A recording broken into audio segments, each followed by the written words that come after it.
I'm going to take you on a journey through the events that led to the death and resurrection of Jesus. It all began in Bethlehem, where Jesus was born to Mary and Joseph in a humble stable. As he grew, he healed the sick, performed miracles, and taught people about God's love, forgiveness, and truth. His words brought hope to many, but they also stirred anger in the hearts of some leaders. And then came the moment that would change everything. Before we dive into this powerful story, make sure to like this video, subscribe to the channel, and share it with someone who needs a little encouragement today. You won't want to miss what's coming next. Let's begin the story. It was a sunny day in Jerusalem. The streets were alive with the sound of bustling crowds, cheerful chatter, and merchants calling out their wares. Jesus stood near the Mount of Olives with his 12 disciples, gazing at the golden city before him. His heart was full of love for the people. Knowing what awaited him, he turned to two of his disciples and gave them a very specific instruction. Go into the village ahead of you. As you enter it, you will find a donkey tied there, one that no one has ever ridden. Untie it and bring it here. If anyone asks you, why are you untying it? Say, the Lord needs it. The disciples obeyed without hesitation. As they walked into a nearby village, they saw exactly what Jesus described. A donkey tied near a doorway. As they untied it, the owner came out and asked what they were doing. They answered, just as Jesus instructed, the Lord needs it. To their surprise, the owner nodded and let them go. They brought the donkey back to Jesus, laying their cloaks on its back as a makeshift saddle. Jesus gently mounted the donkey, and the procession began. As Jesus rode into Jerusalem, people started to gather along the road. News spread quickly that Jesus was coming. Crowds formed, men, women, and children, all eager to see him. Children ran ahead, waving palm branches joyfully. People began laying their cloaks on the road as a sign of honor. The whole city buzzed with excitement. They shouted, Hosanna! Blessed is he who comes in the name of the Lord. Hosanna in the highest. The crowd grew larger, louder, and more joyful. Some Pharisees in the crowd were displeased and said to Jesus, Teacher, rebuke your disciples. But Jesus answered, I tell you, if they keep quiet, the stones will cry out. As he drew near to Jerusalem, Jesus paused and looked over the city. His heart ached, and tears filled his eyes. If only you had known on this day what would bring you peace, but now it is hidden from your eyes. Even in that moment of celebration, Jesus knew what was to come, the pain, the rejection, the cross. Yet, he continued forward, his love for the people driving him toward his destiny. The day after his triumphant entry, Jesus returned to the temple in Jerusalem. But instead of prayer and worship, he found something very different. Merchants selling animals, money changers exchanging coins, and people treating God's house like a market. Jesus' face grew serious. His voice, usually gentle, rang with holy anger. He began overturning tables, scattering coins across the floor. The animals scattered, and the people backed away in surprise. It is written, Jesus shouted, my house will be called a house of prayer, but you have made it a den of thieves. Children and the blind and the lame came to him in the temple, and he healed them all. The children began shouting joyfully, Hosanna to the Son of David. The chief priests and scribes were furious. They didn't understand why Jesus had such authority or why people loved him so deeply. But Jesus welcomed the children's praise. That evening, Jesus left the city again with his disciples, walking under the stars toward Bethany. As the festival of unleavened bread approached, Jesus gave instructions to his disciples to prepare a place where they would share the Passover meal together. Go into the city, he said, and you will meet a man carrying a jar of water. Follow him to the house he enters. Tell the owner, the teacher says, 'Where's my guest room where I may eat the Passover with my disciples?' He will show you a large upper room, furnished and ready." The disciples went into the city and found everything just as Jesus had said. They prepared the room with bread, wine, and everything needed for the special meal. That evening, Jesus gathered with his 12 disciples in the upper room. The atmosphere was peaceful but solemn. Jesus knew that this meal would be his last with them before his suffering. As they sat around the table, Jesus took a basin of water and a towel. He knelt down and began washing his disciples' feet, an act of deep humility and love. Peter was shocked. "Lord, are you going to wash my feet?"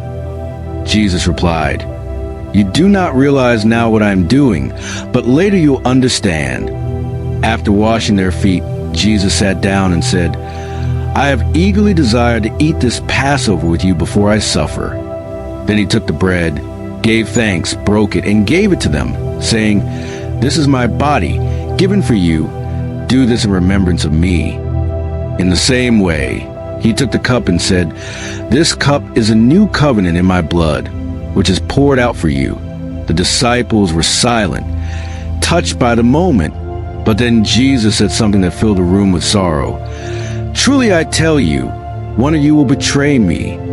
They looked around, confused and saddened.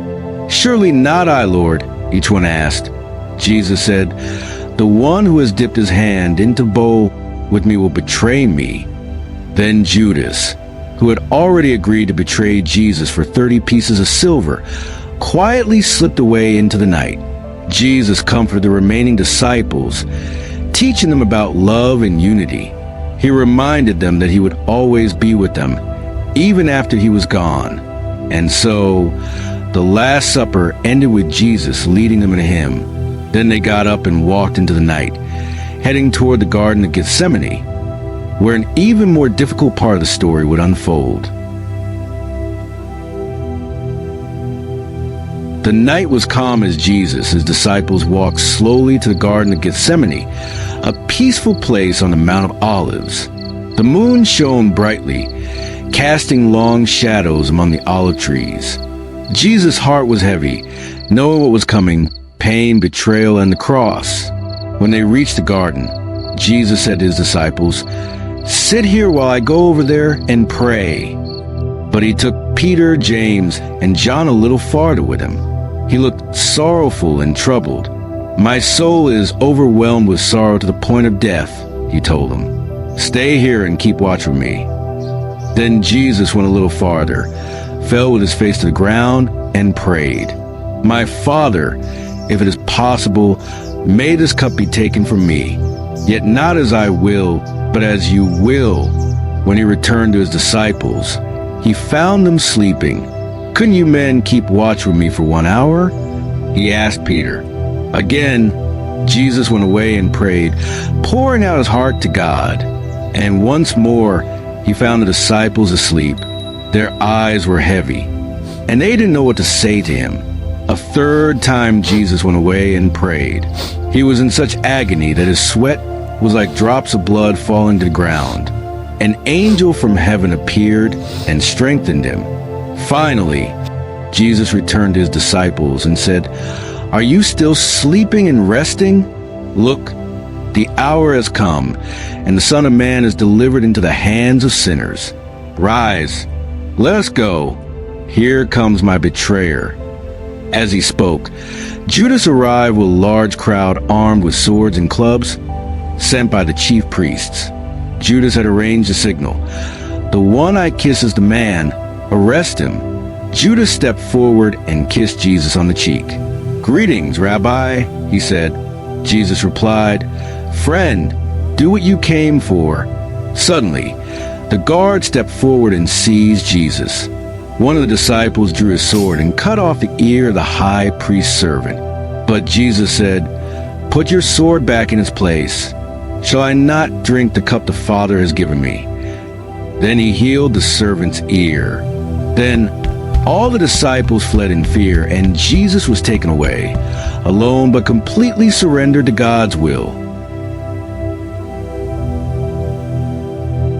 Jesus was led through the dark streets of Jerusalem by soldiers and angry leaders. They took him to the high priest's house, where many religious leaders, called the Sanhedrin, were waiting. It was very late at night, but they were determined to find a reason to accuse Jesus. Peter followed from a distance, hiding in the shadows. He wanted to see what would happen to Jesus. Inside, false witnesses were brought in.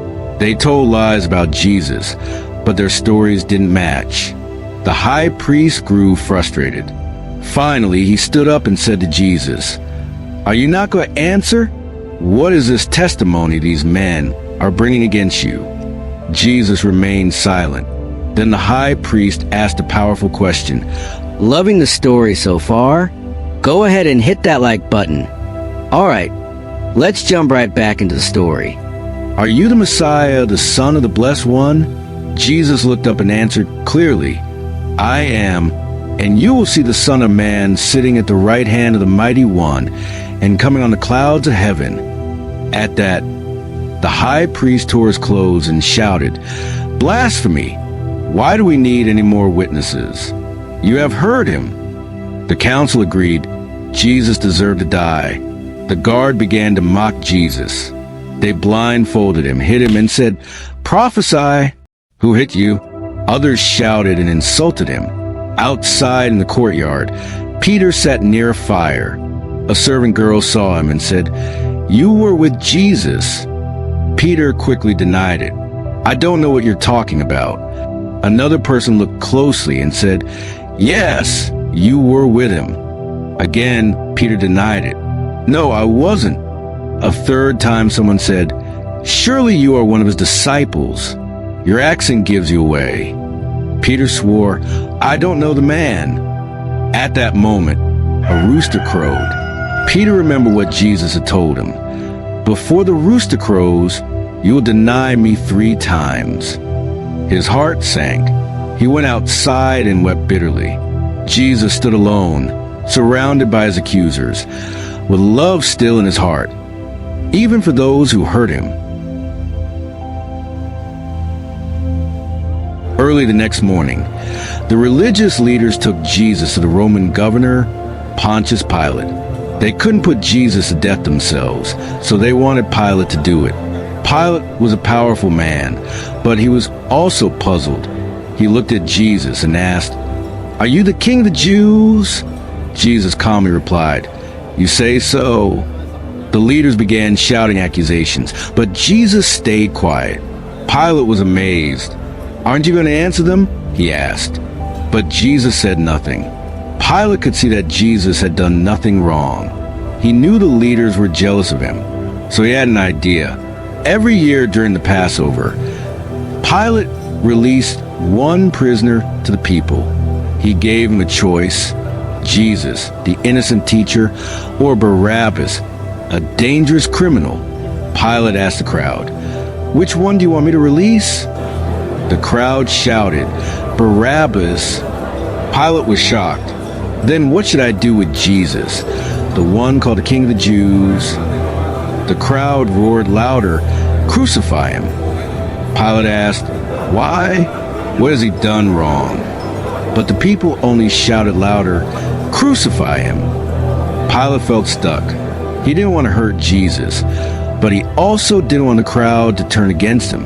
So he took a bowl of water, washed his hands in front of everyone, and said, "I am innocent of this man's blood. It's your responsibility." Then he handed Jesus over to be beaten and crucified. The soldiers took Jesus away. They put a purple robe on him, twisted thorns into a painful crown, and placed it on his head. They mocked him, bowing and saying, "Hail, King of the Jews!" Then they struck him and spit on him.